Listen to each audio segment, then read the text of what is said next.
Hello everyone, this is Roland. Today I want to continue with my discussion about consciousness. Very important topic. See, a lot of people today are walking around in a fog. They call it brain fog.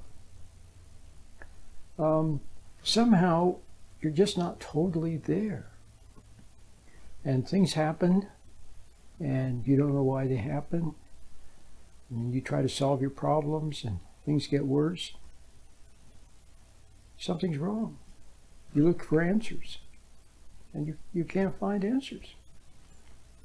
Now another thing that's missing, which I've noticed, see if this is something that you've noticed too. In the Bible, which I enjoy, I like the scripture. I don't read it, study it, get into it, but I read it lightly. A lot of times I'll be driving along and I'll have a radio on, maybe a Christian station. And I'll hear a Bible verse. And all of a sudden that Bible verse strikes a chord. And then I go home and I look it up. Okay? But anyway, when you look at the Bible, read maybe anything in the Bible, you will see that they talk about rejoicing. Great was their rejoicing, or they rejoiced. Okay? Do you see people rejoicing anymore? Do you rejoice? See? Now we all know that we lose awe and wonder, which we shouldn't. When you were a little child, you had awe and wonder about things, didn't you? You were in awe of some really neat things that you saw in the world. And you wondered about things. And some things were amazing. But now, what? Do you experience awe and wonder anymore? No. But how about rejoicing? How about happiness? See, or do you have to drink? See, you're not really happy when you're drinking, but you have what appears to be. See, it's a substitute. Why would a person need comedians to make him laugh, to make him happy? Or marijuana, or alcohol, or drugs, or pills? Why? Or some staged event. Some people running around with a ball, doing something. Other people, not you, not your family, other people running around with a ball. And then you watch the people running around with the ball, and then you get excited. For what reason? See? So something's missing. We kind of have a deadpan expression. We walk around like zombies. Well, that's a sheer sign that you're in hypnotic trance. You're in some level of trance. Now, there's two places where your consciousness goes. Well, you can either be awake or asleep. Let's see. I'm making this very simple. See, I understand all of this, and I've written 18 books. I have a very advanced knowledge of this topic, but I have to keep it simple. Okay? Maybe someday you'll have deep understanding. It's not so much advanced; it's deep. Increasingly deep understanding, which helps me. And then maybe I can help other people. Let's keep it very simple. You're either awake or asleep. Okay? Animals are either awake or asleep. Okay? Now, when animals are awake, they're awake. But when humans are awake, you can either be awake or you can be awake and aware. Okay? Now, let's say you're awake. There's two places your consciousness can be. It can either be in reality, or it can be lost in thinking, lost in imagining, daydreaming, thinking about the past, worrying about the future, planning and scheming for the future, fantasizing. See? That's unreality. It's imagining. It's visualizations and imagination. So you're either in reality or you're lost between your two ears. And most people spend most of their time lost between their two ears, which is another giveaway that you're in a hypnotic trance. So you don't know you're in hypnotic trance. You don't know. But the pressures of life, see, when people give in to pressure, they become hypnotized. And hypnotized means to have a lower state of awareness, where they're more manageable, where they're more suggestible, where they forget to do a reality check, where they're under control of the hypnotist or something, and they're lost in imaginings, visualizing, see, and imagining. Now you don't know that you are, but I'm just saying that the evidence that let's say you may be in some level of trance, which can be from very light to very deep, and you can't tell the difference. You can't tell. Well, the astute observer can sometimes tell that the person is in some level of trance, but otherwise you can't. If you see somebody that's sitting in the classroom somewhere and they're kind of like this, lost in thinking, well, then you know they're in trance. Or you see them intensely texting or checking their emails, okay, intensely, while they're in some level of trance. Okay. But otherwise, you can't always tell. So why are we lost in this trance state? Well, I'll tell you why. But first of all, is it good to be lost in this trance state? The answer is no. No, it's not. Because remember what I said, you're more suggestible. So if you're in the trance state, you're more suggestible. You tend to pick up on things that people say or suggest. Or the suggestion can be very subtle. The way things are arranged, body language, you pick up on it. And then you take it in. See? And directions are given to you, to your subconscious mind.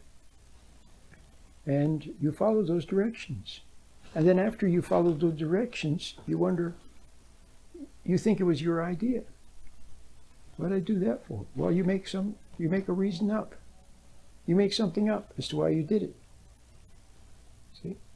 Well, see? Another evidence that you're in a trance is, do you eat things you shouldn't eat? Do you open up a bag of potato chips and start munching, and before you know it, it's gone? You're sitting there and you're just eating, watching TV, and then it's gone. Okay? I mean, the potato chips are gone. You ate them all. So do you eat things you shouldn't eat or drink things you shouldn't drink? See? Or it's not wise to drink. Let's put it that way. Or it'd be wiser not to drink or not to eat such things. Do you? But why? Well, you say, well, I like them, or I was hungry. So you come up with some reason, even though you know you shouldn't, but you do anyway. See? I'm sure there's a lot of things. You buy things you don't need. You buy the wrong thing. You go and then you buy it, and then you say, what did I do that for? Afterwards, you see that it's not that great, and you spent too much money for it. Why? You were under some kind of, in some kind of a trance state. See? And while you're in that trance state, temporarily you feel better, because it takes away anxiety when you're under direction. You go into the store, and the enticing objects, the suggestions, the advertisements, the everything suggests to buy, suggests thing, and you get lost in there. There's no clock. They never have a clock in a store, big store. You ever see a clock in a big grocery store or in a big department store? See, or in a casino or any of those places? They don't want you to become aware. Oh, wait a minute, look what time it is.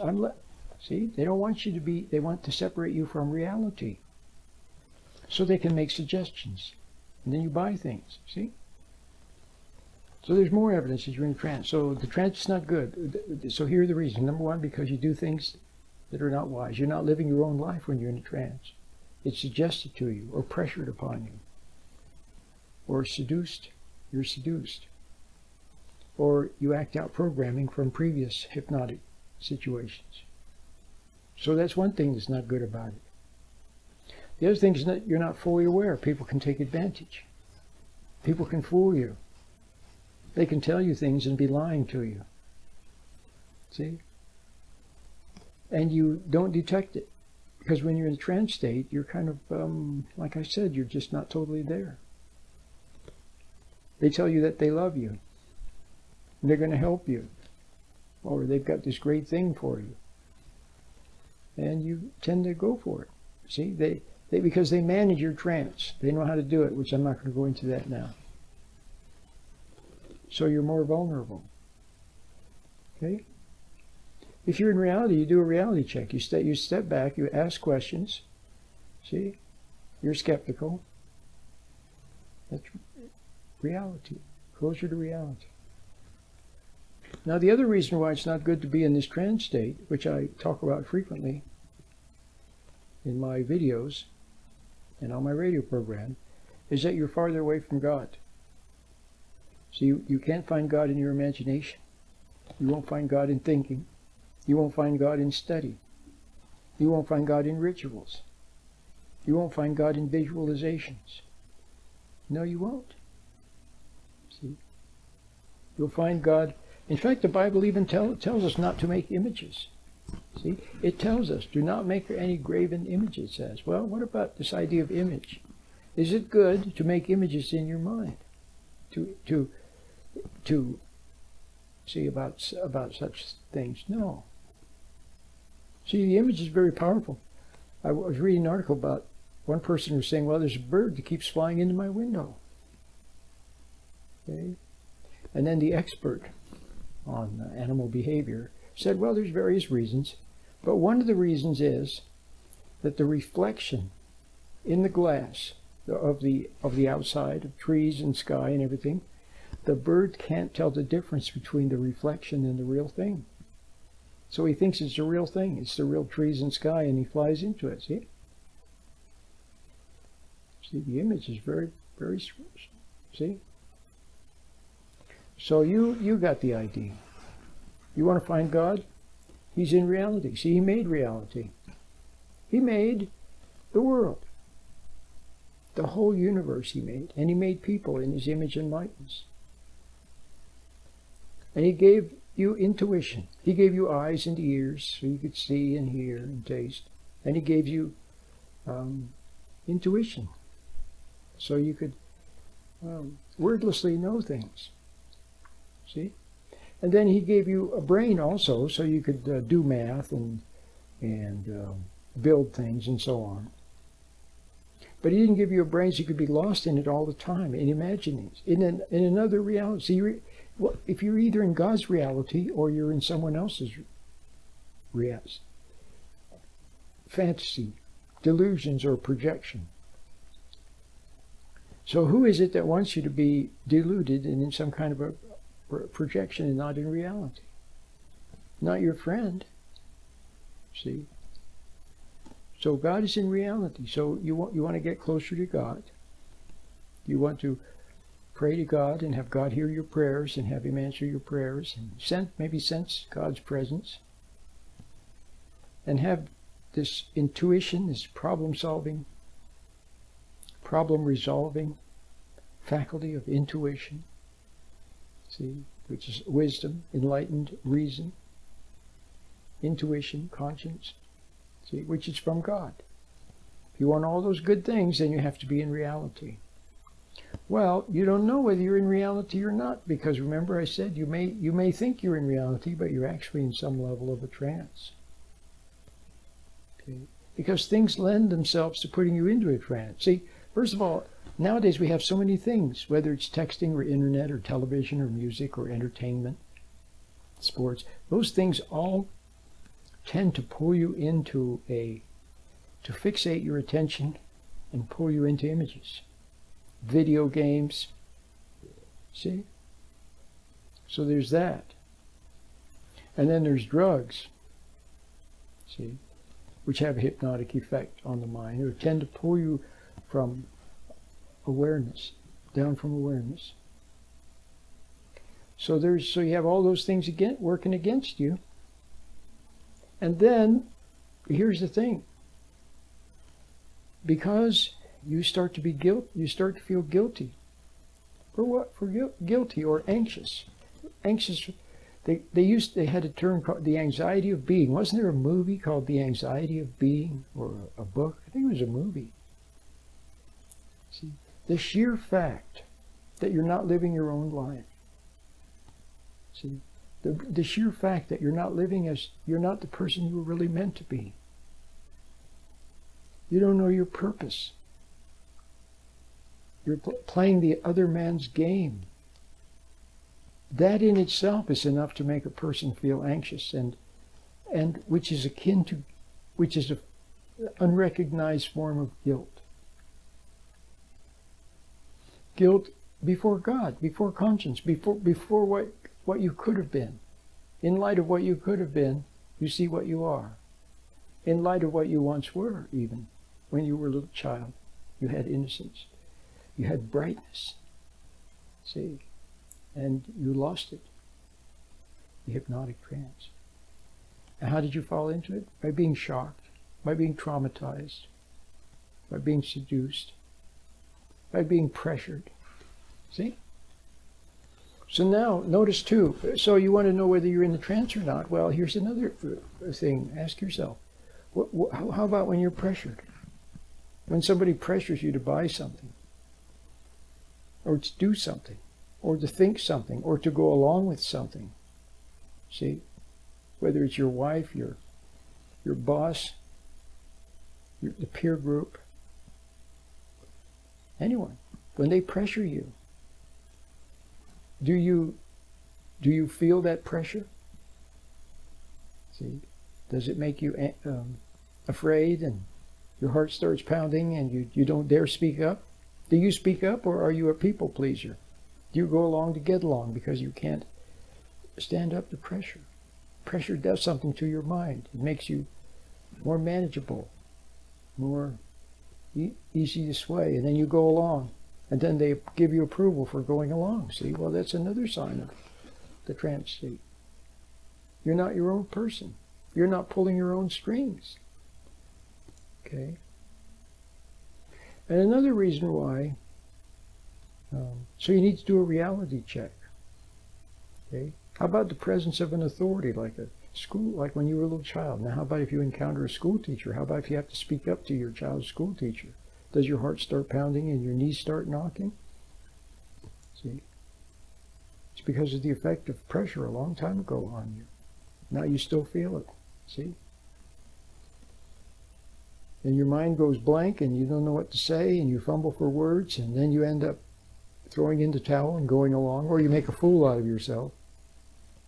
See, you say the wrong thing, you try to drum up anger, so then you get it all wrong.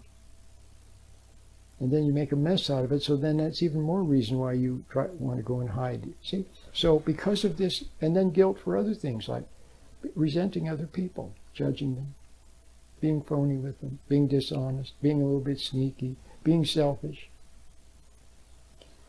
All of these things make you don't want to see that you're sneaky, or that you're prideful, or that you are impatient. You don't want to see it. Impatient with your kids. That you see. You don't want to see that. So you want to go into a trance where you don't feel the anxiety, where you don't feel the guilt, where you feel reassured. See? So all the things around you that stand in for the hypnotist, see, for whoever it was that seduced you into that altered state, or pressured you, or traumatized you, or frightened you, or got you all excited, and painted word pictures and wanted for you to pursue something. See, there's so many, whoever was the one who got you into it. Now, all the things stand in for them. Objects and food, and see, all these, everything just somehow stands in for the original tempter. Tempter is what they were a long time ago. And so now, around your objects, your things, your possessions, your food, your drink, see, all of these things pull you to a lower level of consciousness where you feel reassured and comfortable. What do they call it? The comfort zone? Remember? They used to talk about being in the comfort zone and why you should get out of the comfort zone. Well, we know that. You know that in sports, right? And also in the world of business. If you get into a comfort zone where you're just kind of mediocre, going along in a mediocre way, you need to get out of that comfort zone so you can move forward and achieve higher things. Do better, see? Well, okay, so I've made it all very, very simple. So I do have this a meditation which I've made free. See, and it's kind of like it's the opposite of what you would expect. See, when you hear the word meditation, you think of, well, visualizing a lake, a placid lake, and laying by the lake and being very relaxed and feeling good and floating away with clouds, and see, or feeling very holy. And no, this is the opposite. This is like waking up and smell the coffee. Okay, but in a very delicate way. Basically, all it does is it's a little tool that helps you to come back to reality, which is where you once were, incidentally, when you were a little child, before you were pressured and before you were upset. See, you lived in reality. Sure, you had your imagination when you played and everything, but you basically you loved reality. You loved the birds and the animals and your pets and all the people that you saw, and the flowers and the sky and the buildings and everything. It was just so wonderful to just watch all the things. You loved reality when you were a little child, but you fell away from it. Well, you want to come back to reality. Well, you have to wake up, and you need a little help. So that's all this meditation is. It teaches you how to go in a room, sit in a chair, see, close your eyes, and look at the inside of your eyelids and see the little particles of light there, little patterns of light, little glow of light on the inside of your eyelids. So you look at the inside of your eyelids, and then you become aware of your hands, or your hand hanging by your side or in your lap. You become aware of your hand. And as you're watching the little particles of light, the little patterns of light on the inside of your eyelids, the little glow of light, you also are aware of your hand or your hands, and they begin to feel warm and tingly. And now you're in reality. See, you're not lost in a daydream. You're not lost in the past, lost in the future, lost in worries, lost in doubts, lost in fears. You're not in any of those, lost in fantasies. You're in reality. And you hear the birds singing outside, maybe, the wind in the trees. See, you do that 5 minutes, well, then you will have experienced reality for 5 minutes. See, that's a good start. Because something of that reality, it is in reality that you're close to God, and you're close to the inner light from God. And I'll leave you with this beautiful thing. And something of that light that God sends, something wonderful, something magical from reality, comes into you, floods into your being, and you take that, then you have that. It's like downloading. You know, like your computer downloads a little something? It's like downloading a little something. And all you're doing is sitting there, looking at the inside of your eyelids and being aware of your hands. Something good enters your life, and it begins to change things in a positive way, without any effort on your part. It just happens. And you carry that with you throughout the day. And somehow the birds sing more sweetly, and life is a little better. You begin to see things more, and you're a little calmer. Okay. And you have compassion for people, and you don't become unglued and get upset so easily. And just all these wonderful things. I won't even tell you the wonderful things that happen or can happen. See? And that's where it begins, and then from there it's up and away even more and more and more. Okay? My name is Roland.